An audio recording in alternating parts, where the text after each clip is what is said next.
Good afternoon, everyone. My name is Chelsea Alberico, and I would like to welcome you to our Eccles Alumni Forum, Innovation and Inclusion, presented by OC Tanner. I would like to turn our time over now to Dean Taylor Randall.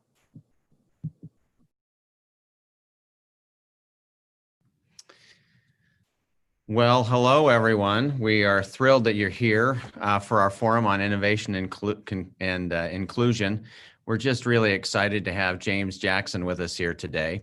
He is the founder and executive director of the Utah Black Chamber. He is also the program manager for supplier diversity at Zions Bank.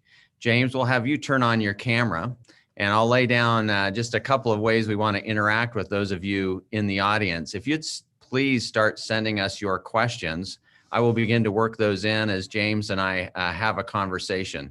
I think you're going to find today just completely enlightening. We're thrilled to have James here with us. By the way, he is a graduate of the David Eccles School of Business, a double major in marketing and finance, one of those smart guys that could kind of do everything.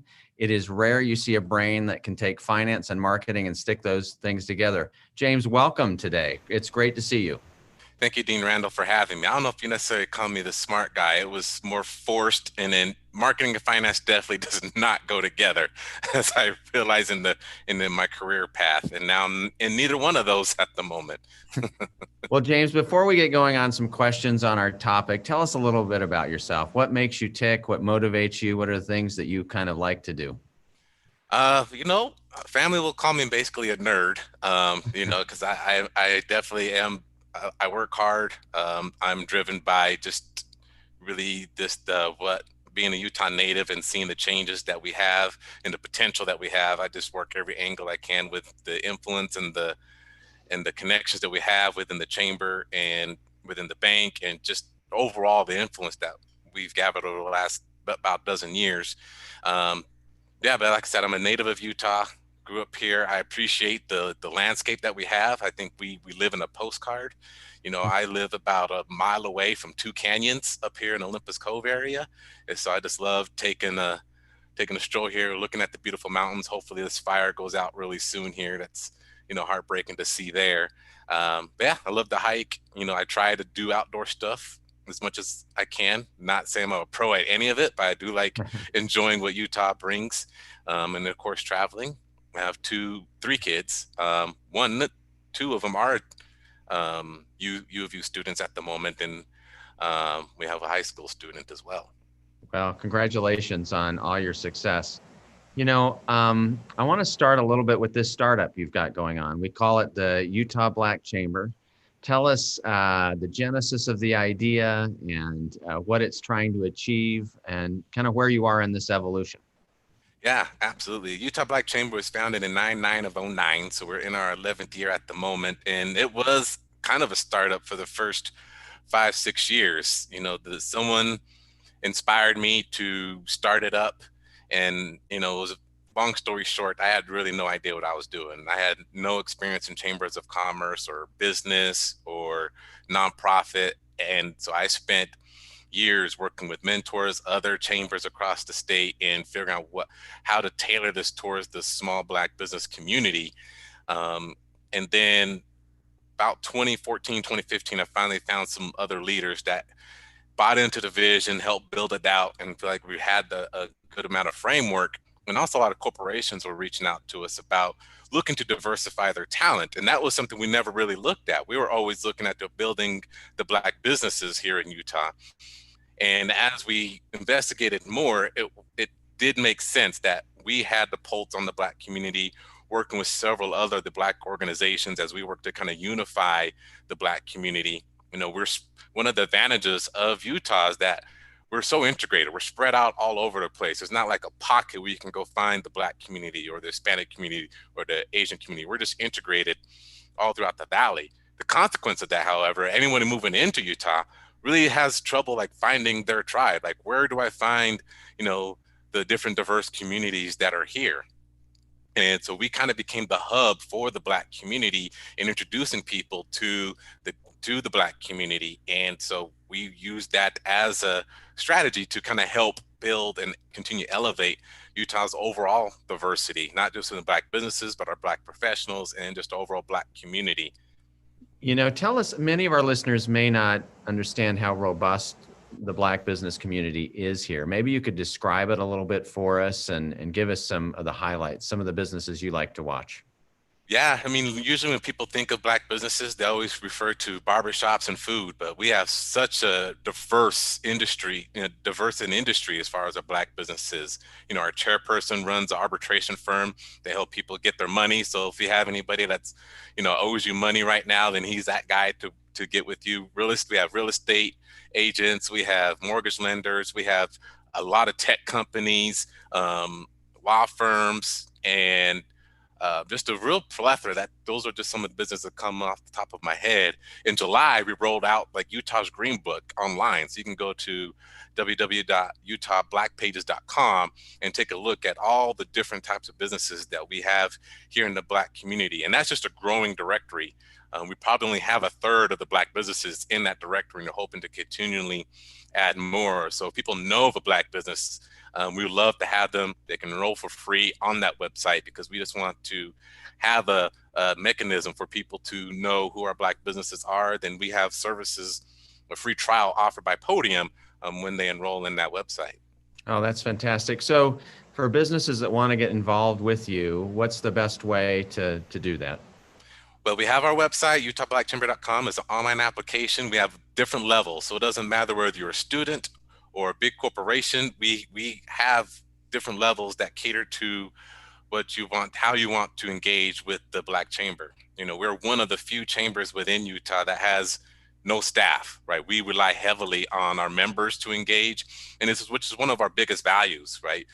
People think that, everything happening that we have to have staff, but with a vision that's the strongest ours and the impact that we bring, everybody just wants to dive in and help and grow and make an impact on what Utah has. And so we have 9 different committees that are spread across the entire Utah's footprint, diving in, and we have over 200 members within the Black Chamber. We added 50 within just this last summer, just because of everything happening in the country today. And and that's just so yeah, over 200 Black business 200 members, but we actually are now having more non-Black members than we have Black members. So people are always asking me, James, do I have to be Black to be a member of the chamber? Well, absolutely not. Our goal, of course, is to contribute to the overall economic development of Utah's Black community. And we're just looking for the different resources, people, and organizations that have the mechanisms and resources and education platforms that can help contribute to that overall vision. And so, and we're always trying to build that bridge, right? We're not being a silo type organization. We're looking to build that bridge so you can understand the culture and the Black community and introduce the Black community to the rest of Utah, as a lot of the Black community now is still pretty new. There's not a lot of natives like myself that are in Utah now. Well, we had a number of our students that were interns for you this past summer, and I'll just say they had a remarkable experience. They were inspired by your vision and your leadership, and it was just a lot of fun. So thanks for at least interacting with our students on a very, very individual level. You made a big impact. Well, thank you. We appreciate their help. Over the summer, we needed all the help we can get. I'm going to start with some questions from the audience, because there's some real basic ones. I think one of the unique things, and I think the opportunity, I like to frame this as an opportunity with the Breonna Taylor incident, the George Floyd incident. We're looking at ourselves and society in a very different way. So the first question comes from an individual that says, if you're just starting out on this path of diversity and inclusion with your company, where would you start? Where do you start to just kind of get going? That's a great question. A lot of companies have been asking that right now. And you really just have to look at your employee base. Look at who is diverse within your organization now. What is the demographics of the women, Black, Hispanic, Asian, LGBTQ, and really just kind of get a pulse on how they are thriving within your organization. Some companies have done little focus groups and really asking the questions. How are we doing on diversity? What can we do better to get a better understanding of where they are currently, and use that as their framework to kind of build out their diversity strategy?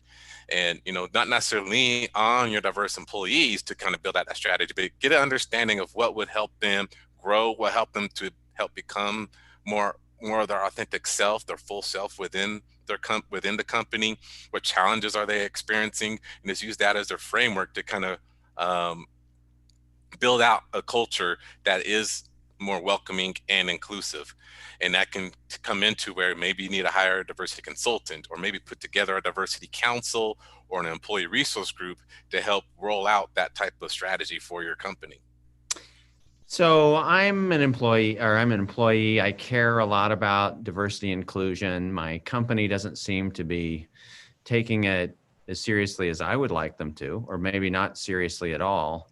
How do I start that conversation? How do I start conversations about racial equity and social justice, and how do they fit within a workplace that may not be having them? Those conversations are tough, right? It's not an easy conversation to have. If you are, whether you're an ally within the diverse community or you're part of the diverse community and wanting to see the company do better, it really just depends on how on the environment. How welcoming is your company to have that type of conversation, right? Of course, you want to start with your direct support, your direct report, have that conversation there. And I would say that, go directly to, start with the HR, and then eventually move up to the C-suite, because the culture has to start from the very top. So often companies want to start their diversity strategy within HR. Well, HR is just managing policies and recruiting. They're not there to build the culture. That's all enforced from the top, right? And so if you're recruiting a bunch of diversity but don't have the culture built in for inclusivity, then you're just going to get a revolving door of diversity. And that seems to happen a lot within other companies, where there's all their focus is on recruiting diversity, but not looking internally to see how inclusive their policies and their strategy and their mission and values align with people that they're looking to attract into their company. But for someone that's just an employee, no matter what level that you are within the organization, it's really important that you really get the buy-in from your direct report, and then kind of work your way up. And the more allies you can build up, then the stronger case you can build to having a more inclusive, a better strategy for diversity. You mentioned a couple things as you're talking that sometimes hit a nerve, and that is, we get maybe the hiring process worked out right, but we're not retaining people. So we're obviously doing things that aren't making it a welcome place. What are some of the common, I don't want to call them mistakes, but let's just call them some of the naive practices that maybe people have in their businesses, that if they could just change them a bit, would make workplaces more welcoming to diversity? Absolutely. When I started in my career, going into places, it was mainly just people. It was mainly me always having to educate people on me, right? They'll come in and all of a sudden they feel like maybe they have to code switch on talking to me, because they haven't been around a lot of Black people before. So they think they have to talk to me in some sort of slang or something. Or, when I had hair, they wanted to kind of feel my hair. And it was always so confusing on the things they would say or things they would try to do to try to connect with me, right? But I'm just trying to contribute my skills and my talents into the workplace, and it became very uncomfortable. So really this comes down, you want to have a continual educational platform, not just a once-a-year training, but have some awareness created within your diversity strategy that can help people stay informed, be aware of their biases that may have in place, put in some inclusive language training every now and then.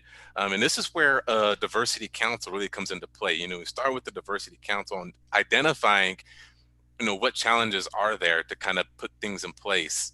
An employee resource group for someone like myself who may not feel as comfortable to kind of share my experience in my organization, where I can talk to someone else who can relate to me a little bit better on what can we do to help this company understand how to make us feel more welcome. Yeah. I want to stay kind of just at the micro level a little bit, because I think, part of my theory is we just have trouble having these conversations. Maybe you could describe productive conversations you've had with people. Someone comes to you, they do something that isn't quite right, appropriate. How do you have that conversation with them? Yeah, absolutely. And it really, once again, I'll go back to the environment that's created, because so many times a lot of these conversations get cut off because they're afraid it's going to become like an HR issue. Um, and afraid they're going to be maybe told on or be reported to their supervisor. So it's really a matter of how comfortable are people having these conversations, to where, because the uncomfortable conversations just have to be had, right? And there is that level of sensitivity. There's that dotted line that has to be identified within the company, whether or not is this going to be an HR issue, you know, or are my supervisors, my reports going to allow these conversations to be had? I remember one experience within a company I worked for where, there was someone that would walk around the room, walk around the floor during the break. We needed to stand up and kind of get around, and he'll talk with his other fellow coworkers he was close to, and he would communicate things with his perspective, either politically, right, on things. And a lot of times it made one person in particular feel uncomfortable. She was someone that thought differently than everyone else within that floor. And so whenever he got up and was walking around, that was her time to go take a smoke break, right? And so she would leave. And she was a close colleague of mine, and we both had different perspectives, but we got along because we understood each other, and we know by us working together, we can do better within the work that we had. So one time I just kind of took it upon myself to reach out to this person and say, hey, this is what's happening. Just thought I'd let you be aware. And honestly, he was like, oh, I didn't know that, because he respected that person, didn't know that what he was saying was being offensive or something that made her uncomfortable. And so over time, he took that other step forward. And, you know, either I didn't hear the conversation as much. He probably still has in the conversation, but was being a little more mindful about it. Right. And then he made an additional effort on getting her engaged when he was walking around and just talked about different things. And from that, she became more comfortable and felt more welcome and just to the overall floor. And the result of that, she became even more vocal and more outspoken within the team meetings or any type of things we had going on within the overall team, and just being a little bit larger voice because she just felt more comfortable, right? Yeah. And so it's just really just someone, and if someone sees something, just learn how to say something, but say it in a way that you're not here to place blame, or you're not there to point out something or call them out. It's really just to let someone know about their feelings. Say, I don't know if you were aware, or here's how I am feeling, right? And so just wanted to let you know, I don't know if you were aware of that. And so that's the key thing, right? Is this going off someone's trying to help someone understand the feelings of a person, and not place any blame, but help kind of bring down the barriers and be more comfortable with that conversation. It sounds like you have more positive conversations than not. That gives me a lot of hope. Would that be a true statement? I am that person that sometimes is a little too patient, right, for people. But I was taught by my mentors, there's only 9 or 10 bad, horrible people in the world. They just move around a lot, right? And so, which means like 90%, 95% of our population have good intentions, right? And so you want to lead with that mindset that all of us have good intentions. We don't want to hurt people or mean to intentionally hurt people. And so if you go with that mindset and just kind of lean in and say, hey, I don't know if you were aware, right? Now, of course, beginning in June, it could have been a whole nother conversation, right? Because Black Americans it was a tense time for us. It was very heavy for us. And, if you caught us at the wrong time, our response or action could have been totally different. If anything, this pandemic probably saved a lot of people. Just kind of being at home, talking with their loved ones and being in a little more safe space, because out in the workforce, it may be something different, right? And so it really just depends on that environment that I go back to ensure that there is that safety in having these conversations. James, walk us through the events of this summer and the effect it had on the Black community, you personally, and then maybe tie it into how someone going to the workplace might have felt. Yeah. what was interesting is at the end of May, I was on vacation. We just needed to take a COVID trip, right? We've been cooped up in our house too long. We were looking for an escape. And, my fiance planned a trip for us out to St. George. And we watched on TV the riots happening in Salt Lake City. And I'm like, wow, that's in Salt Lake City? This is crazy. And our marketing chair within the Black Chamber reached out to me, said, hey, James, we need to put out a statement. So I wrote up something real quick. Thankfully, I had my laptop with me, um, and just wrote something up. And then we started getting the phone calls coming in. And honestly, I didn't understand at that time the type of platform the Black Chamber had. I was thinking, Black Lives Matter Utah, the NAACP, like this is their neck of the woods. This is where they're strong at. This is their strength. We are in economic development. We're in the business world. But with us having the influence on the Black community, we were at this forefront, and it was so it was tough from all aspects. Our influence, having the voice for people that didn't have the voice, and for us to step in and kind of share and kind of educate. Um, and then you see and hear all the back and forth that's happening, the division that's going on within the country.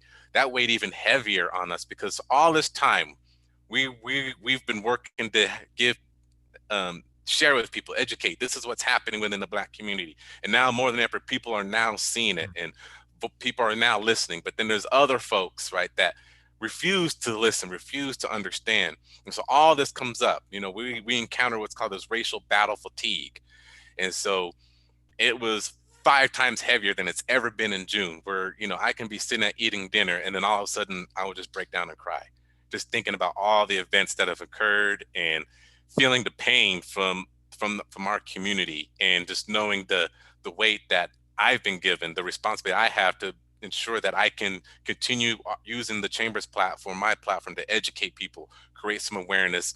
And with people reaching out to the Black Chamber, joining and say, I want to help out, I have this resource, or can we do this type of event, or contribute here, and just kind of taking that all in to see how can we use this to create a greater impact, a greater awareness, to provide a larger educational platform to create change. And so that's where we've been over the last few months. And gratefully, there's a blessing in every storm, and we're still continuing that momentum. We're still getting the phone calls. We're still have people joining the chamber, wanting to help, having these ideas. And man, we're just excited for what 2021 is going to bring to us, as no matter what the election has, the outcome is, we know internally here within our community, we have a solid foundation of what type of change we can bring. Well, I want to switch gears, but before doing that, just say thanks for your leadership through this. I think many of us can, how do you say this, relate to individual pain that we feel, but to feel pain of a community has got to be much, much different. And it is something that I think many of us don't regularly feel. And we just appreciate your strong leadership and optimism. So thank you very, very much, James. Thank you. So I want to switch gears from maybe some of this how we have individual conversations, to really, let's start with the business case for diversity. What does diversity bring to an organization? Diversity brings ideas, thoughts, and perspectives that you never would have considered before, right? When you have someone that has different values, different perspectives, backgrounds, and experiences that come to the table, there's new ideas that come to fruition that you never thought of. And then understanding the community around you. There was one company that was in this kind of the same type of panel discussion, and they tried something. Well, my company is still pretty homogenous, but we're doing great. We're still growing. I was like, I'm not. You're missing the whole point, because you're losing the potential on the type of growth you can have. And when you have that narrow focus, right, you're losing out on other ideas, perspectives that can be brought in that can really elevate your growth. So, McKinsey research shows the amount of the percentage in growth that can have when a company focuses on diversity, when there's diversity in leadership. So diversity brings dividends to a company outside of just being, social good and socially responsible. What they can bring to the table with those different ideas, perspective, backgrounds, experiences, and community can elevate to a company to a different level. You know, it's fascinating. I think we're starting to see study after study suggest just what you recommend, that diversity does open up growth opportunities. It opens up completely new markets. Tell us a little bit then. So I want to have a diverse, I'm a CEO. You've said already it starts from above. What are the first couple steps you take as a leader or a CEO in an organization to get a diversity program going? Yeah, I mean, going back to what's the pulse look like as far as the culture? You know, how inclusive is the environment that you have within the So organization? do you come in, do you hire someone to do surveys? It's almost like a 360 review. Is it informal conversations? What do you recommend there? Yeah, I mean, you want to keep it as simple as possible, right? Because diversity is a journey. It's not a marathon, it's not a sprint, right? It's going to continually evolve, and it's a lot of work. And so you got to take it just one step at a time. So you just want to look at, what does my company currently look like? Where are some gaps within recruiting? Where are the gaps as far as the current diversity, as far as where they're advancing? What challenges are they experiencing? What do our policies look like that are preventing this from happening? Because believe it or not, there are policies in place unintentionally, mind you, that are in a company that prevents people of diverse backgrounds from really being able to grow within a particular company. And so you want to look at that. Are there common policies that you see? Is it individual to each company, or are there actually common things that you see across companies that do prevent diversity from thriving? It's mainly just pretty common things. Whether you're looking at like marketing, for example, is what are the faces look like when you're marketing, as far as who you're serving in the community, and then you look at the advancement piece, right, and the growth piece. When you're saying something or doing things that really don't reflect the overall values of people of diverse backgrounds, when you're just relating to one particular things that you just know, right? Mhm. Especially here in Utah, when there's a predominant culture here, right? And they're focused on those values and goals that may not so much align with values of and experiences of other people that may not understand well enough, or not know how to navigate well enough into that type of culture that prevents them from growing and advancing. Yeah, really, really interesting. So a lot of business folks, they say, oh, okay, we're gonna have diversity, and then they start with the metrics. Are metrics a good idea? Are they a bad idea? How do you use them? In business, we always want to look at the numbers, right? And I never want to deter deter anyone away from looking at the numbers. Um, I actually analogous to people that look at exercise, right? We exercise to get in shape, right? We don't go with the mentality to lose weight, but getting in shape goes to this number. I have to hit this certain number in order to know that I'm in good enough shape, right? And so same thing with a company. We know that we have to do better with our diversity. And so we have to go look at this number and say, to kind of at least give us a measurement. Like, we were here, now we're here. Now that you have this benchmark, now you can look at, so what if we got to here? What would our company look like then? If we add, diversity in our leadership, or if we expand this employee resource group, like, how much better and inclusive will our company be? How bigger will our bottom line be if we hit this type of a level? So while you don't want to put the numbers at the forefront, it's good to have that benchmark to kind of see the progress, measure that to see, okay, well, we're doing good because we hit this mark. So now, how far do we need to go to get to our ultimate level, which should be more of a quality type level, not necessarily a quantifiable type level. Yeah. Are there a dark side to these numbers? Yeah, when you focus on the numbers too much, right, that's where the revolving door starts happening, right? When you're starting to recruit, we want to increase our diversity by 15%, but then you're taking your eyes off the ball as far as what environment you're creating in order to retain those employees, to grow those employees, to make sure they're advancing and they're growing within your environment. So you don't want to pay You don't want to put all your focus on the numbers. You want to focus on the culture. That's what you really want to focus on. Yeah, interesting. I've got a couple questions here from the audience. I think I've got a staff member here that's asking this question. How would you advise a business school to become more welcoming and inclusive to students of color? That is a great question. Actually, something I never really thought of. However, I will say that, the Black Chamber, as we look to help companies become more diverse here in Utah, we want to look at where are the pipelines being built? Where are they coming from? And honestly, they're coming from the schools, right? And when University of Utah transitioned into a Pac-12 school, I saw Utah's diversity grow with just in the University of Utah. But what we found is that many people come here to go to school, they graduate, and then they're gone, right? So our focus is like, what can we do to continue the pipeline of diversity with the pipeline that's the structure's already built? And so one thing I would advise is like leveraging the diverse community within that's here and bringing those faces into the schools more often, introducing them to that, we're not just University of Utah that has this great school. We do have a community that's growing, and we have a diverse community that's growing. And selfishly, I would like to see them when they graduate that they can be here, because there's companies that are waiting for these diverse students as far as opportunities, and we want to introduce them to those companies. And so that was one thing I would think about. I appreciate that. I was going to start taking some notes and realized I needed to ask you the next question. So I appreciate that.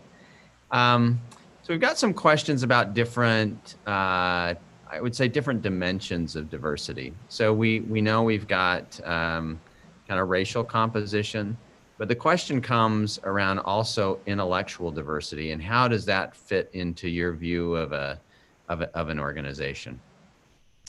Yeah, it's a great question. We are in an interesting time right now. And, it's funny, I'm sharing this as I'm talking with the Eccles Business School, that there are so many different types of programs that we have going on right now, that people's advancement and people's passions and opportunities where they want to strive to doesn't always equate to going to college, doesn't always equate attending a university. There's a lot of opportunities that come from going to university, going to a college. And so we want to be mindful of the paths that people take.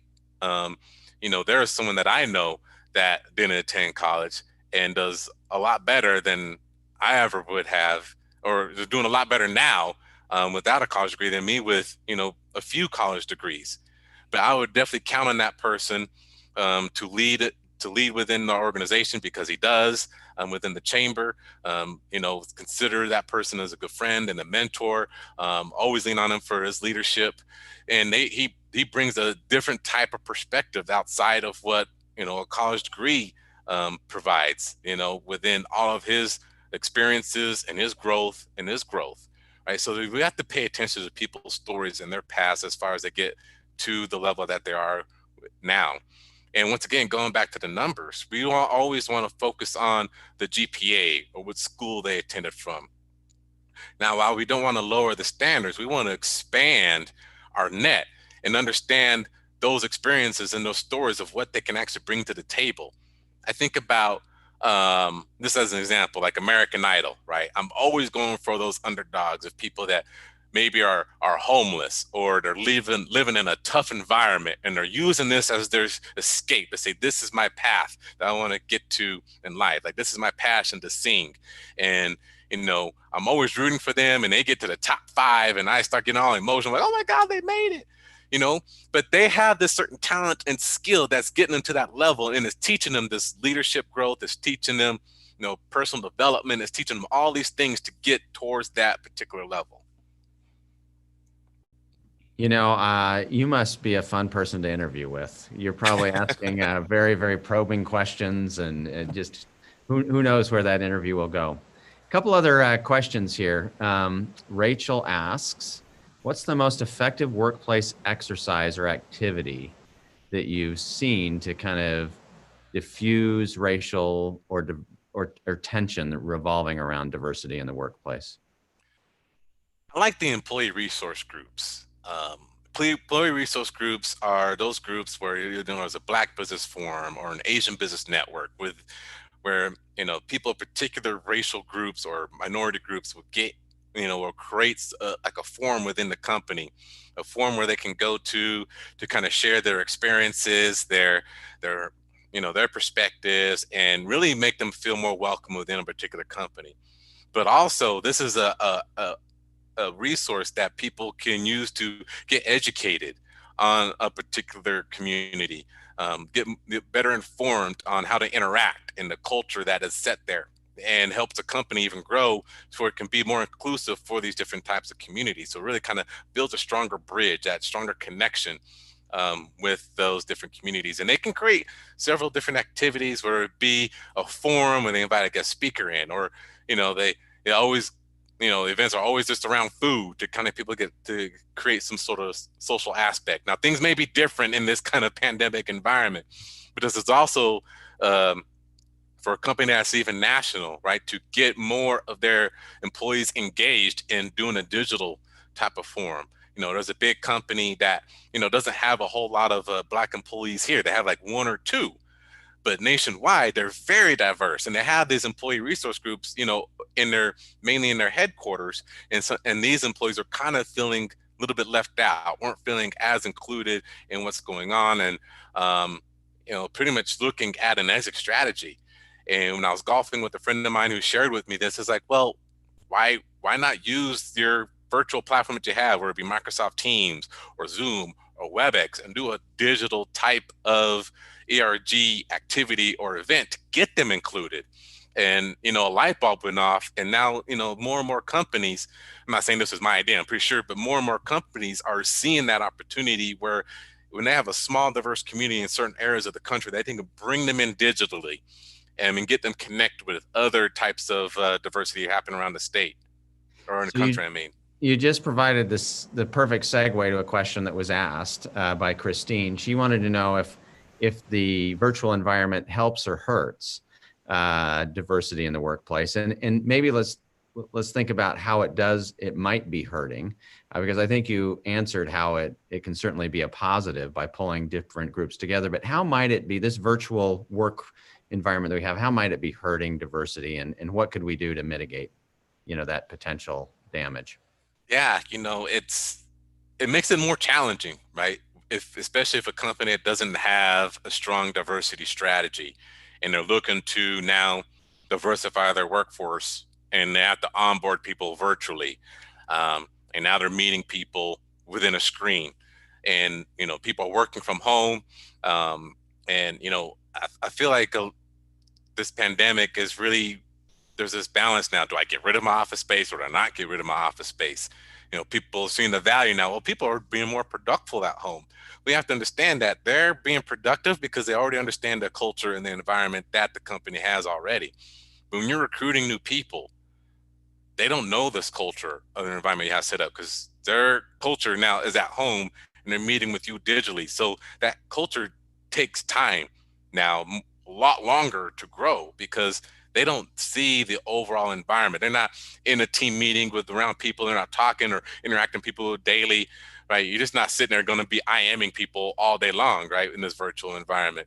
And so it makes things a little more challenging to get people to grasp the environment that you have created when it comes to diversity. So that piece is challenging. So it becomes where you have to be even more intentional than you've ever been on connecting with your diverse employees and creating these virtual environments and experiences to get them engaged. Boy, great piece of advice there. Got a question from Brooke, and I'll frame it a little bit in my way. Sorry, Brooke, if I take words out of your mouth here, but we've got an environment right now that's just super hyper focused on diversity, and some people become uncomfortable that they're not being genuine. So in this hyper focused environment, how do we genuinely approach this problem? Because we do have that opportunity. Things have happened in the world. I think rightfully so. Our attention is turning to this. We all want to make positive change, but how do you make it feel genuine and not trivial? Yeah. When people are reaching out to the Black Chamber, they're reaching out, how can I help? You know, um, that honestly was the least effective question that people were asked, because we got a lot of those. How can I help? How can I be better? What can I do better? And honestly, that was overwhelming a lot of times. But then there were people that came in, James, I want to offer this, or James, I have this. Would this be helpful? Or James, I saw something about this. Can you share with me what else you have for I can get better educated? Right? When people came with an intentional desire to learn, to get better, or to contribute, that's where it was a lot stronger in their development. If you're just saying, "Hey, how can I help?" or I support Black Lives Matter. Well, that's great. Well, how do you support? What are you going to do? There was a company that reached out to me, they're saying, James, so we were going through our talks, right? Our leadership is predominantly white, and when this whole issue came about, we are trying to figure out what can we do to on our end, like how can we be better? What things do we need to look at? And while we're having this discussion and talking about it, there was this Black employee that was livid because he's not seeing any type of communication about anything going on. And so he started calling up the top. What are you guys doing? What's going on? And they're like, oh, we're trying to figure that out. We don't know. And then he's like, well, you need to reach out to James Jackson. And I'm like, oh boy. So that's why they called me. And I was like, the key thing in anything right now is communication, right? Even if you don't have a strategy, just let people know we're talking about it. We just don't know what that strategy is, right? Just don't come out and say, I support Black Lives Matter. It's more important that you are letting people know we're working to become better. We're trying to figure it out. We were talking with people, we're consulting with people, we're reaching out to employees, we're learning and we're growing. But communication, if anything, is key. But having that intentional desire to learn and grow is what helps you become more effective. Oh, those are great. I have some questions that really are focusing on some particular topics. And so one that was asked just a little while ago is, how do you feel about the concept of intersectionality? And you may need to describe that term, or Luis, the way you understand it, for our listening audience. Yeah, intersectionality is a big term that even I had to learn, over this little period of time. But intersectionality is someone that, where they honestly can represent two different types of diverse backgrounds, right? For example, I guess I would call her my god sister, because as my parents' goddaughter, and she is half Black, half white, but she is also part of the LGBTQ community. And Tori reached out to her family and said, I would like to be identified with the pronoun they from here on out. And grammatically for me, I was like, that was challenging, right? They. I was like, I'm just going to keep calling you Tori because I'm going to mess up and relate to as her or she frequently because that's how I've always seen you because I've known her since she was so little. And so that's basically intersectionality, is where someone can definitely represents two different types of diverse experiences. Now that I shared that definition, I can't remember the question. What was the question? Well, I guess they wanted your opinion on it, and maybe we ought to frame it in a little more kind of managerial sense. What impact does this concept have on maybe the workplace, or how you should view diversity in the workplace? Yeah, I wouldn't. Intersectionality is important, right? But you want to just ensure that you're creating an environment for people like Tori to be engaged, to be welcome, given that opportunity to just be who they are, right? To identify who they are and understand their background and their experiences. Intersectionality it can get complex the deeper you dive into it, but the key is just making sure that you have the environment established for them to grow and thrive, and having the education and the awareness that it's there. Yeah, thank you. We're going to skip around a little bit because like I said, we have kind of some really focused questions. All right. A lot of our hiring practices right now focus on making sure you have a diverse pool to begin with. And yet the challenge is everyone's using that same tactic. And so it feels like we're fighting over diverse pools. How do you manage it? How do you break the zero sum game that might be suggested like that and expand the pool? Well, it's interesting that they're saying that we're going after the same diverse pools, because a lot of companies reach out to me is like, James, we're not finding diversity here in Utah, right? That's their struggle. And what we share with them, like, where there is diversity in Utah, you just have to be intentional about recruiting diversity, by letting them know about those opportunities. That's why people come to the Black Chamber, right? They go to the Asian Chamber, the Hispanic Chamber, or they go to the National Association of Black Accountants or National Society of Black Engineers. It's really just about developing the relationships. We are in where relationship is the new currency in this world that we live in today. I see that resumes are becoming less and less effective, right? The last few positions that I have within my last career, I can't remember the last time people even looked at my resume. It was really just for me to attach it to an application, but it was just the conversations the and the meetings that we had prior to, where the resume was just more of a formality than anything. I pretty much had the job before I even really updated the resume. So if you think about that mindset, that's what it takes to really recruit a diverse pool. Using that same type of approach, you just have to be intentional about developing these relationships within these organizations that are trying to make diversity more visible, right? If you keep doing the same thing over and over again, right, that's the definition of insanity. And so in order to really find diversity, you have to be more intentional. Like I said, it's a lot of work, but it's worth it. Yeah. Here's a fun question for you. Your favorite icebreaker in a room of people that need to start talking about diversity, mixed power structures, mixed privilege structures. What's your favorite icebreaker? My favorite icebreaker?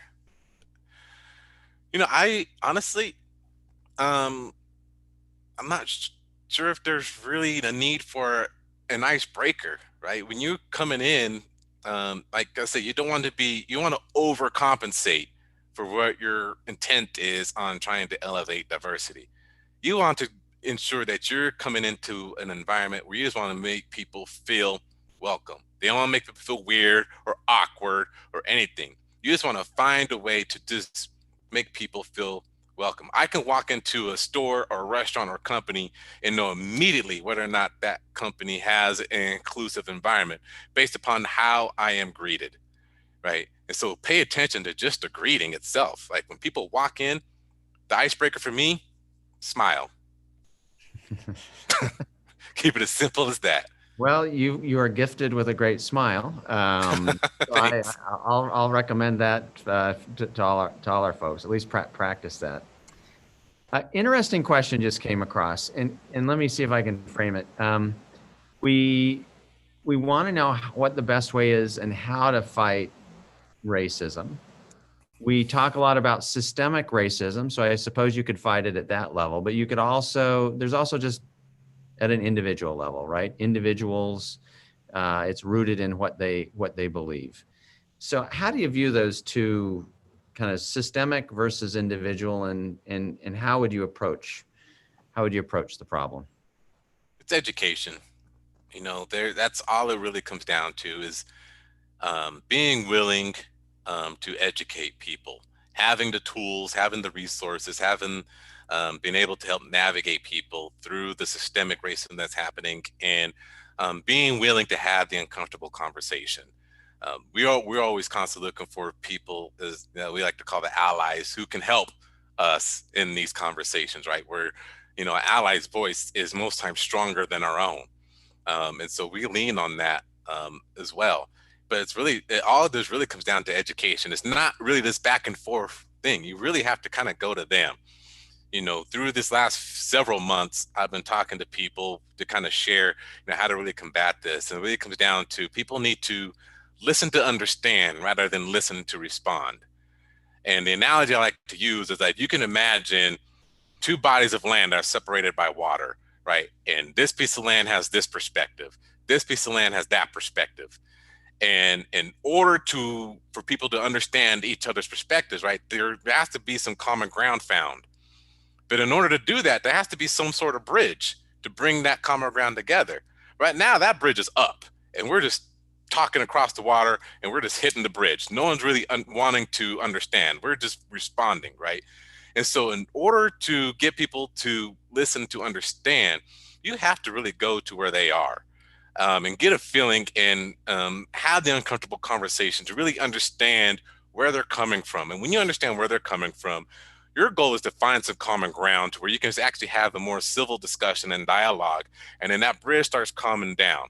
And it's where this common ground is found that you can start finding solutions. And so it may not be your vision or my vision. It's this new vision that's created within this common ground to where people gain this listening to understand. And that's the most important thing right now when we're talking about having these discussions about systemic racism and individual racism. Is it all comes down to really finding that common ground. You know, you seem to take a very personal approach to solving these problems. It's quite refreshing, and appreciate a lot of your insights that you provided today. We're kind of winding down our time together, and I wanted to take it back to actually a question that was asked at the very, very beginning by Jeffrey. So hopefully Jeffrey's still listening. But he basically asks, do you see positive trends in this area right now, in the area of diversity and inclusion? Oh yeah, absolutely. We have a lot of things happening within the chamber. We've seen a lot of progress being made within. Companies are looking for help in, making that progress. The one thing that I look for is sustainability, right? Building out the program, the strategy enough that is sustainable over time. That is not just something that's going to be gone by the next Juneteenth, right? What are you doing to keep it sustainable, keep it growing, and keep it moving? So while we do see a lot of great changes happening, our goal is to ensure that it's sustained. We're continually working with government entities, other institutions and organizations that can continue to have the resources and the platforms that companies and other organizations can lean on in order to continue the sustainability. And of course, the chamber, we want to be one of those arms to help them do that. Are you an optimist? Yeah, I say I'm an optimist with a little bit realism in me. I'm kind of in that middle there, right? And I think it's important to kind of be in that middle where you can be optimistic, but kind of bring the realistic attitude with it. Like, we can do this, but here's what needs to be done to make it happen, and come up with a strategy to do that. If you could wave your magic wand, what one or two barriers would you wave out of the way right now? Division. That's really all it takes, right? We have to find a way to solve this division nightmare that we are in. And it's not going to happen overnight. It's not going to happen on November 3rd, as much as people would love for it to happen that way. This is something that we've built into our culture, and it's going to take a few terms over to fix this. But if people come in together, like you said, with a personal type strategy to this, personal intent, coming with an intentional desire, sincere curiosity, then we can all, be stronger together. James, you are indeed inspiring. We are proud to have you as a graduate of the David Eccles School of Business, and thanks for spending so much time with us here today. I hope all of you that have questions for James will contact him and his role as founder of the Utah Black Chamber. There are many ways that you can get involved, and I'm sure he would appreciate having that support, as we know we appreciate his support. So thanks for inspiring us, James. You're making us better people, and we certainly appreciate all your efforts in the community. Thanks so much, Dean Rand. I appreciate this opportunity, and I hope that I do become contagious. Well, you have for me, that is for sure. I'm going to turn the time back over to Chelsea, who will wrap things up. And thanks everyone for joining us today. Thank you to Dean Randall and James for that excellent conversation. Please join us for our virtual road trip series. We have one tomorrow, the future of the entertainment industry. You can RSVP at eccles.link/road trip. We also have our 1917 challenge coming up on October 13th and 14th. You can find more information about that at eccles.link/1917 challenge. help us reach our goal of 750 advocates in 1,917 minutes. Thank you all for joining, and we appreciate the healthy conversation. And thank you again to our generous sponsor, OC Tanner.